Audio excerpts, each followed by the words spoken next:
On the night of January 16th, the Ukrainian military attempted another massive drone attack on Russian border regions.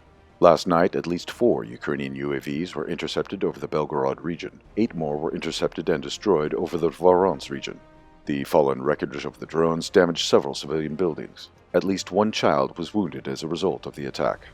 In response to the ongoing attempts to launch drone and missile strikes, as well as the constant artillery shelling in the border regions, the Russian military continues counter-artillery suppression on Ukrainian territory.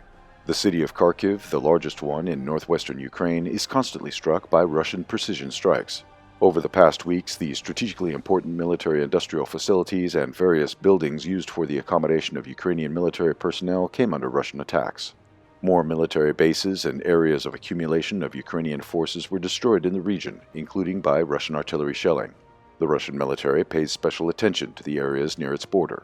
In recent days, the destruction of several Ukrainian warehouses in the border town of Volchansk were declared by Russian military officials.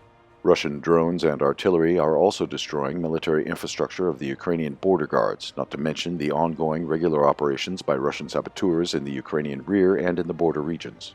The Russian military is set to decrease the military potential of Ukrainian forces deployed near the border in order to prevent it from the possibility of launching attacks on civilians and any military facilities on Russian territory.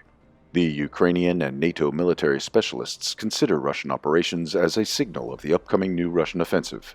Unable to predict the exact direction of a possible Russian attack, the Ukrainian military is forced to establish new lines of defense, not only in the Donbass, where Russian troops continue offensive operations, but also in the border regions of Kharkiv, Chernihiv, and Sumy.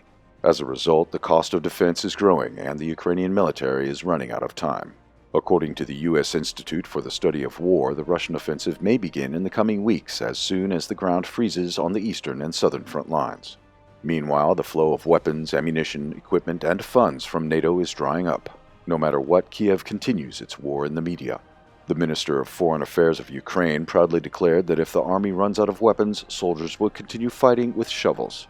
Kiev is definitely exaggerating the morale and motivation of its servicemen.